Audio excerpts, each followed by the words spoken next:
តាំងពីមានការផលិតក្របបែកនុយក្លេអ៊ែរមកមនុស្សជាតិស្ទើរតែបំផ្លាញភពផែនដីដោយដៃខ្លួនឯង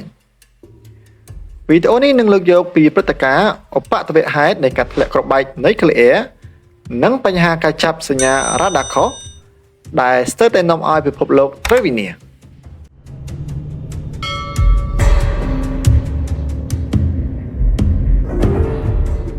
ថ្ងៃទី17ខែមករាឆ្នាំ1966យន្តហោះដឹកក្របបែក B-52 បានហោះហើរឆ្លងកាត់តាមឈឹងសមុទ្រនៃប្រទេសអេស្ប៉ាញយន្តហោះនេះដឹកក្របបែកអ៊ីដ្រូសែនចំនួន4គ្រាប់ដែលគ្រាប់នីមួយៗមានថាមពល75ដងខ្លាំងជាងគ្រាប់បែកដែលទម្លាក់ទៅលើទីក្រុងហ៊ីរ៉ូស៊ីម៉ាក្នុងសង្គ្រាមលោកលើកទី2ទៅទៀតវាស្ដាប់ទៅរៀងចម្លែកបន្តិចតែនៅក្នុងពាក់កណ្ដាលនៃទសវត្សរ៍ឆ្នាំ1960ចំពេលកាន់ឡើងនៃភាពតានតឹងក្នុងសង្គ្រាមត្រជាក់ការហោះហើរនេះជាផ្នែកមួយនៃប្រតិបត្តិការយោធាដែលគេហៅថា Chrome Dome ប្រតិបត្តិការនេះតម្រូវឲ្យយន្តហោះទម្លាក់គ្រាប់បែកត្រូវហោះជុំវិញសហរដ្ឋអាមេរិករួចឆ្ពោះទៅក្បែរព្រំដែនសហភាពសូវៀតក្នុងករណីដែលសហភាពសូវៀតធ្វើការវាយប្រហារណាមួយនោះសហរដ្ឋអាមេរិកអាចធ្វើការសង្សឹកបានយ៉ាងរហ័សដោយសារយន្តហោះទម្លាក់គ្រាប់បែករបស់ខ្លួនបាននៅលើអាកាសនិងនៅជិតគោលដៅរបស់ពួកគេបំផុតការហោះហើរនេះបានចេញពីរដ្ឋ North Carolina ឆ្លងកាត់មហាសមុទ្រអាត្លង់តិកជាមួយផែនការហោះទៅក្បែរព្រំដែនសហភាពសូវៀតមុននឹងត្រឡប់មកវិញដូច្នេះហើយការហោះហើរនេះមានរយៈពេលលើសពី24ម៉ោងដែលទាមទារឲ្យមានការបញ្ចូលប្រេងនៅលើអាកាសចំនួន2ដងនៅពាក់កណ្ដាលផ្លូវនៃប្រតិបត្តិការបញ្ចូលប្រេងលើកទី1គឺប្រព្រឹត្តត្រូវយ៉ាងល្អតែនៅពេលដែលយន្តហោះហោះត្រឡប់ពីសហភាពសូវៀតវិញនៅប្រហែលម៉ោង 10:30 នាទីព្រឹកពីលើឆ្នេរសមុទ្រប្រទេសអេស្ប៉ាញលើភូមិនេសាទតូចមួយនៃតំបន់ Palomares យន្តហោះបញ្ចូលប្រេងបានហោះនៅពីមុខនៃយន្តហោះ B-52 អ្នកបើកយន្តហោះទម្លាក់គ្រាប់បែក Larry Messenger បាននិយាយថា behind the tanker and we were going a little bit too fast. There's a procedure they have where the boom operator, if you get in a dangerous position, he calls breakaway, breakaway, breakaway, and you immediately cut the throttles and drop down below. Well, there was no such call. We were dropping down below the tanker, and all of a sudden, something happened. There was an explosion of some kind. យន្តហោះទាំងពីរបានហោះបុកគ្នាដោយដៃបញ្ចូលសាំង boom arm បុកស្លាបខាងឆ្វេងរបស់យន្តហោះ B-52 ធ្វើឲ្យវាដាច់ជាហេតុនាំឲ្យអ្នកលើយន្តហោះបញ្ចូលប្រេងទាំង4នាក់និង7នាក់នៅលើយន្តហោះ B-52 បានបាត់បង់ជីវិតទាំងអស់គ្រាប់បែកអ៊ីដ្រូសែនចំនួនទាំង4ក៏បានធ្លាក់ចុះមកលើផែនដីដែលគ្រាប់នីមួយៗមានកម្លាំងផ្ទុះស្មើនឹង 1.1 លានតោននៃសារធាតុ TNT វាខ្លាំងជាងគ្រាប់បែកដែលបានទម្លាក់ទៅលើទីក្រុង Hiroshima រហូតដល់75ដងឯណោះនៅក្នុងគ្រាប់បែកអ៊ីដ្រូសែនត្រូវបានបែងចែកជា3ស្រទាប់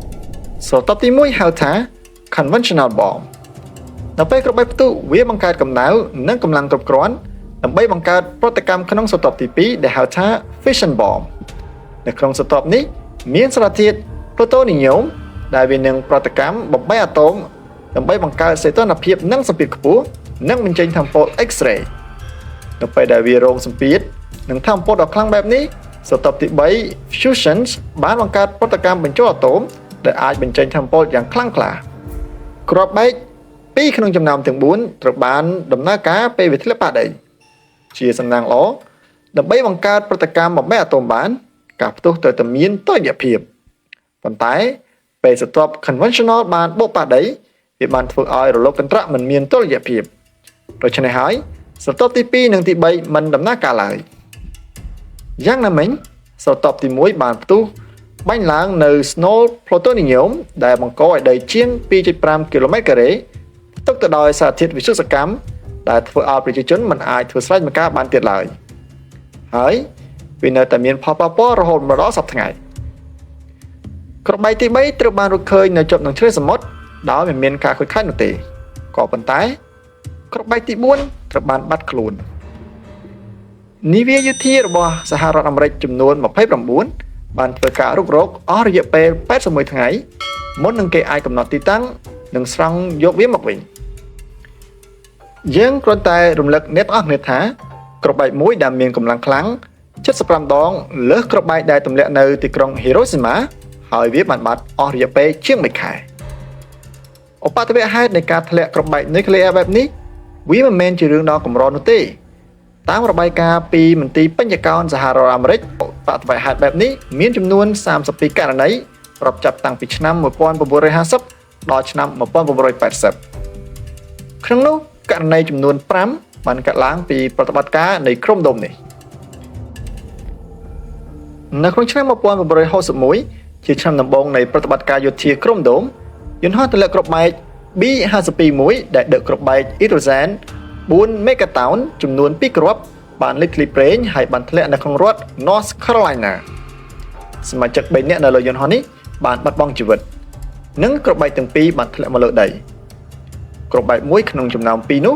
មានឆ័ត្រយោងបំពាក់មកជាមួយដែលធ្វើឲ្យវាមិនមានការខូចខាតអ្វីនោះទេក៏ប៉ុន្តែគ្រាប់បែកមួយទៀតបានធ្លាក់នៅក្នុងវាលស្រែហើយបានបែកជាបំណែកជាសំណាងល្អនៅស្ថាប conventional bomb មិនបានផ្ទុះប៉ូលវាមិនធ្វើឲ្យសារធាតុវិទ្យុសកម្ម plutonium បានសាយភាយពីពេញរដ្ឋ North Carolina នោះទេក៏ប៉ុន្តែដោយសារស្ថាបទី1មិនបានផ្ទុះដូច្នេះហើយឱកាសដែលគ្រាប់បែកអាចដំណើរការនិងផ្ទុះបានគឺមានគ្រប់ពេលវេលារំលឹកទៅហេតុការណ៍52ឆ្នាំមុនលោកអនុសេនីយ៍ឯក Jack Revell បាននិយាយថា I found the arm safe switch and I said great. He says no, not great. It's on arm. យ៉ាងណាមិញគ្រាប់បែកមួយនេះមិនត្រូវបានយកចេញនោះទេវាត្រូវបានកប់នៅជម្រៅប្រហែល50ម៉ែត្រនៅខាងក្រោមវាលស្រែដោយសារតែក្រោមដីដែលសម្បូរជាតិទឹកដែលបង្កហានិភ័យខាងការជីកយកវាដើម្បីជៀសវាងមនុស្សជំនាញនោះជីកកោះកកាយយោធាអាមេរិកបានជីកហ៊ុមព័ទ្ធទីតាំងនោះដោយបេតុងប្រវែង120ម៉ែត្រតាមរបាយការណ៍យោធាអាមេរិកត្រូវបានបញ្ជាក់ថានៅតំបន់នេះមិនរកឃើញមានផ្ទុកវិទ្យុសកម្មនិងគ្មានគ្រោះថ្នាក់នោះទេក៏ប៉ុន្តែផ្នែកមួយនៃគ្រាប់បែកនេះដែលផ្ទុកអុយរ៉ាញ៉ូមបាត់រកមិនឃើញនោះទេវានៅមានហេតុការណ៍ជាច្រើនស្តៀងនេះដែលបានកើតឡើងដោយករណីធ្លាក់យន្តហោះនៅ Greenland ក្នុងឆ្នាំ1968គ្រាប់បែកអ៊ីដ្រូសែនចំនួន4ដែលយន្តហោះនេះដឹកបានឆេះហើយវាចាយពេលអស់រយៈពេល4ខែដើម្បីធ្វើការគ្រប់គ្រងលើសារធាតុវិទ្យុសកម្មចេញពីតំបន់នោះ4ខែបន្ទាប់នៅឆ្នាំដដែលនោះនាវាមួយទឹករបស់សហភាពសូវៀត K-129 ដឹកក្បាលនុយក្លេអ៊ែរចំនួន3បានលេចចូលទៅក្នុងមហាសមុទ្រ Pacific ដែលបានសម្លាប់មនុស្សលើនាវាអស់98នាក់បន្ទាប់មកទៀតនៅក្នុងឆ្នាំ1965ឧបទ្ទវហេតុមួយទៀតនៅចម្ងាយប្រហែល100គីឡូម៉ែត្រពីឆ្នេរសមុទ្រជប៉ុនយន្តហោះចម្បាំង Douglas F4Jet យ៉ាងហោចណាស់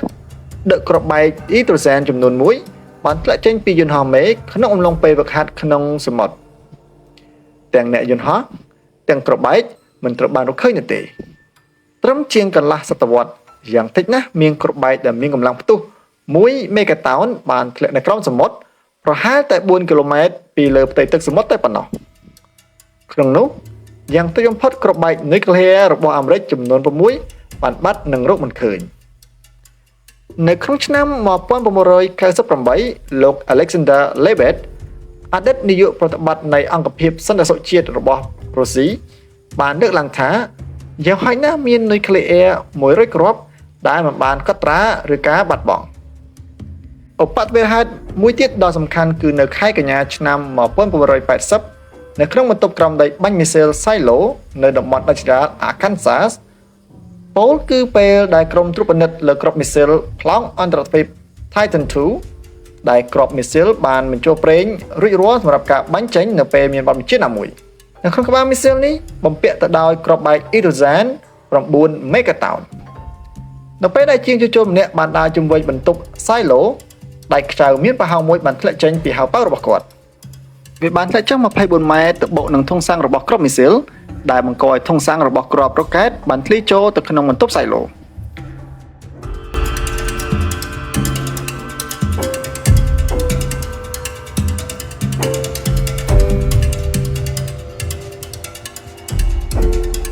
ប្រជាជននៅក្នុងតំបន់នោះត្រូវបានជំនឿចេញដើម្បីសុវត្ថិភាព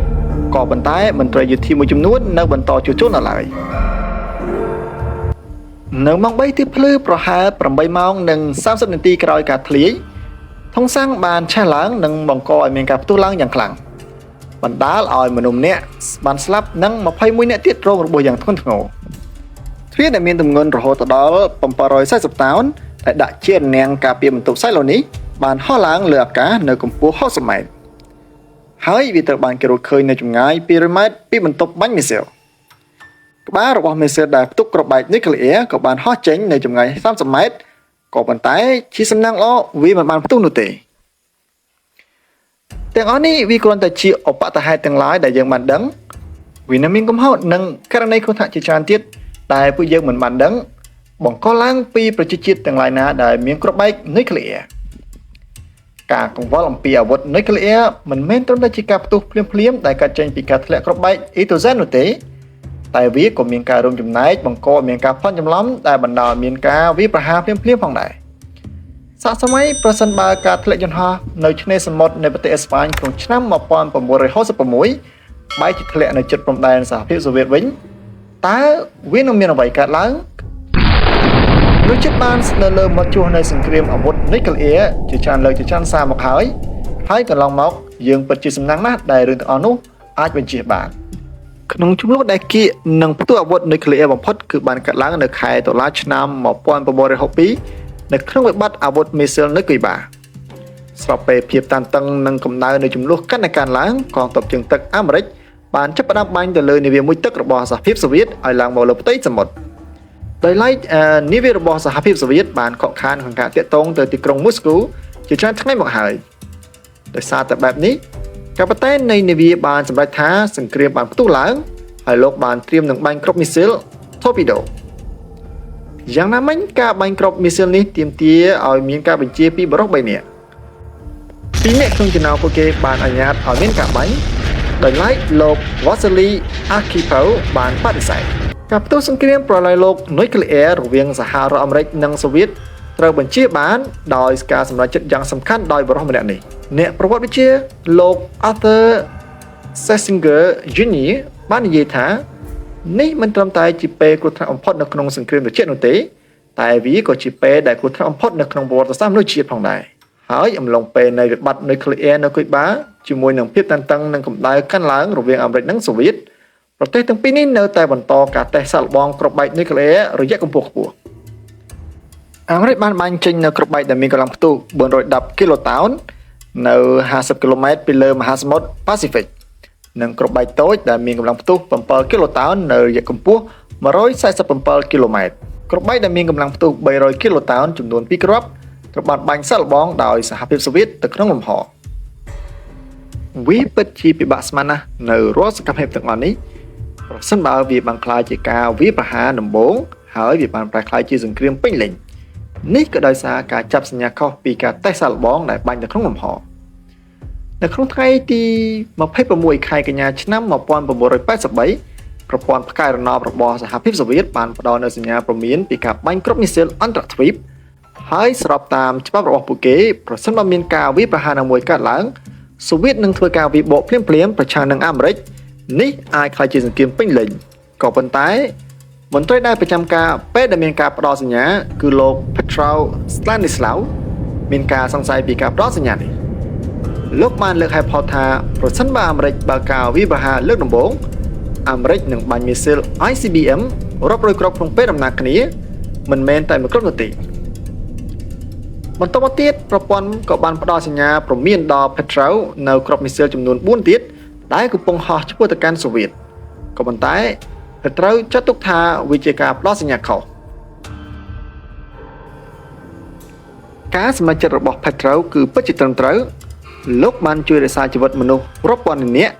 នេះក៏ដោយសារប្រព័ន្ធផ្ដល់សញ្ញាបានដំណើរការខុសប្រក្រតីវាបានយល់ច្រឡំពីពន្លឺព្រះអាទិត្យដែលចាំងផ្លាតនិងប្រពកនៅរយៈកម្ពស់ខ្ពស់ទៅជាគ្រាប់មីស៊ីលទៅវិញឧបទ្ទហេតុមួយទៀតដែលបានកើតឡើងនៅក្នុងឆ្នាំ1995ពោលគឺពេលដែលអ្នកវិទ្យាសាស្ត្របានបាញ់គ្រាប់រ៉ុកែតចេញពីឆ្នេរសមុទ្រនៃប្រទេសណូវេដើម្បីសិក្សាពីពន្លឺ Northern Light ក៏ប៉ុន្តែប្រព័ន្ធរ៉ាដារបស់រុស្ស៊ីបានចាប់បានថាការបាញ់រ៉ុកែតនេះជាការបាញ់គ្រាប់មីស៊ីល Trident ICBM ទៅវិញរុស្ស៊ីចាត់ទុកថាវាជាហេតុការណ៍ដ៏គ្រោះថ្នាក់ដែលទាមទារឲ្យការបូកបេតុងចុចគ្រាប់បែកនុយក្លេអ៊ែរត្រូវបញ្ជូនទៅកាន់ប្រធានាធិបតីរុស្ស៊ីលោក Boris Yeltsin ហេតុការណ៍ទាំងអស់នេះវាស្ទើរតែបាននាំឲ្យពិភពលោកទៅកាន់មាត់ជួសនៃសង្គ្រាមនុយក្លេអ៊ែរដែលអាចបំផ្លាញពិភពលោកទាំងមូលមនុស្សជាតិពិតជាសំណាងណាស់ក៏ប៉ុន្តែដរាបណានៅលើពិភពលោកយើងនៅតែមានក្របបែកនុយក្លេអ៊ែរអនាគតរបស់មនុស្សជាតិនៅតែត្រូវបានគំរាមកំហែងជានិច្ច